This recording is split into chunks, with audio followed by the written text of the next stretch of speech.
I'm Dr. SCL. I'm a dad, a chiropractor, and the translator you didn't know you needed in this, the first year of parenting.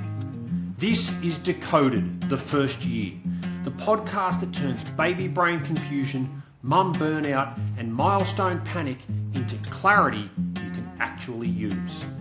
Let's make sense of the chaos by decoding it together. Hey, welcome back to Decoded, the first year. I'm Dr. SCL, chiropractor, dad, and resident nervous system nerd. And this is the place where we turn all of those should I worry about this moments of parenting into calm, clear understanding. Today we're diving into something that sounds a little intimidating, but actually is one of the coolest parts of your baby's development, and that's primitive reflexes. Now, before I go on, I want to have a little vent. You see, far more is made of primitive reflexes, and therefore far more stress is generated about these for you, the parents, than there should be. As much as these things are vital as an indicator of optimal nervous system function, there is no one solution to retained primitive reflexes.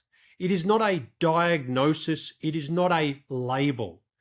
If your health practitioner understands what these indicate, you would never hear that language. All too often, it is things taken out of context that cause confusion. So let me offer some context. So let's dive into these primitive reflexes. The name makes them sound ancient or outdated, but here's the truth. They're built-in, automatic movements your baby is born with. Think of them like your baby's autopilot mode for survival and early learning. From the moment they arrive, these reflexes help them feed, keep them safe, help them to move, and fundamentally start wiring their brain for all of the big skills coming up. The amazing part? They're supposed to show up, serve their purpose, and then fade away as the brain matures. But what does fade away really mean? We in the healthcare space will use the fancy term integration. It just means the reflex gets stored away in long-term library of the nervous system so your baby can move and respond in a more deliberate and coordinated manner.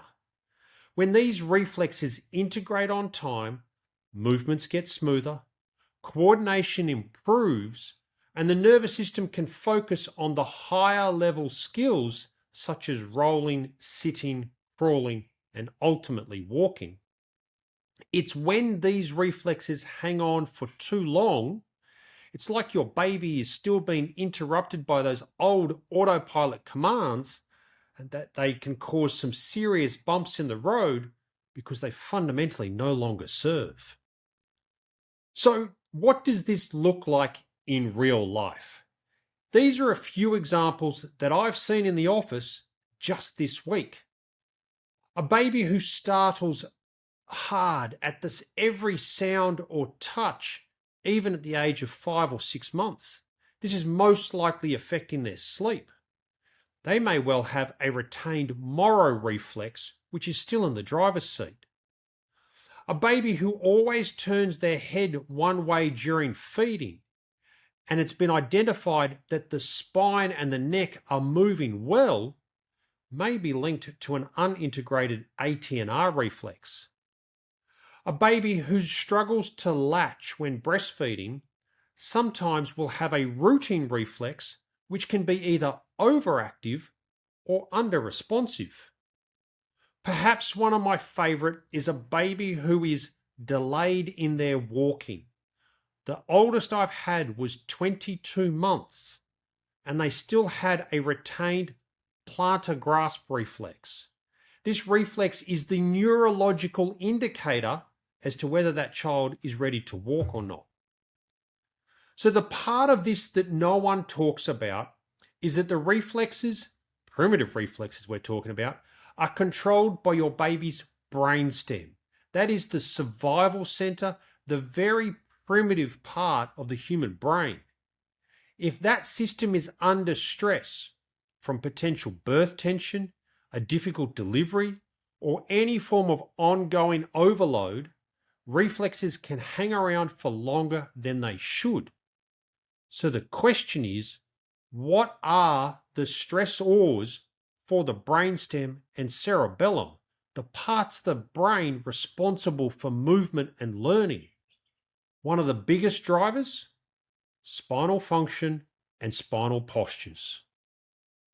Now, in my office, when I'm assessing primitive reflexes as part of every single neurospinal check for a baby, I'm looking for signs of these reflexes being present or absent when they shouldn't be. I'm able to gently release the spinal tension that's affecting the brainstem function, and I have pre and post testing of my adjustments to demonstrate to you, the parent, as to what's being done, and ultimately give the nervous system space to adapt, integrate, and ultimately move forward with symmetry. So if primitive reflexes have always sounded scary, I want you to remember, they are not the problem. Let me say that again. Primitive reflexes are not the problem. They are simply clues as to where the nervous system is under some form of stress. And the earlier we understand them, the better we can support your baby's development without pushing or panicking. If this episode clicked for you, please share it with a parent who's feeling unsure about their baby's primitive reflexes. And remember, you can always find me at Mount Hawthorn Chiropractic on the socials. And as always, Mum, Dad, you've got this. Dr. SCL, out. Thanks for listening to Decoded, the first year, where we translate the mess of early parenting into something that actually makes sense. Be sure to share this episode with a friend, a partner, or a mum that you know who is quietly struggling through the noise and secretly Googling every milestone. If you want to hear more decoding, follow at Mount Hawthorn Chiropractic on the socials. Let's keep decoding the chaos. No mansplaining, no pressure, no judgment, just clarity when you need it most.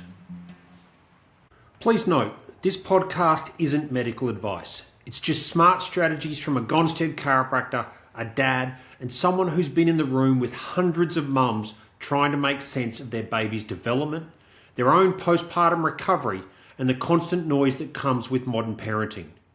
Always chat with your health team for specific care.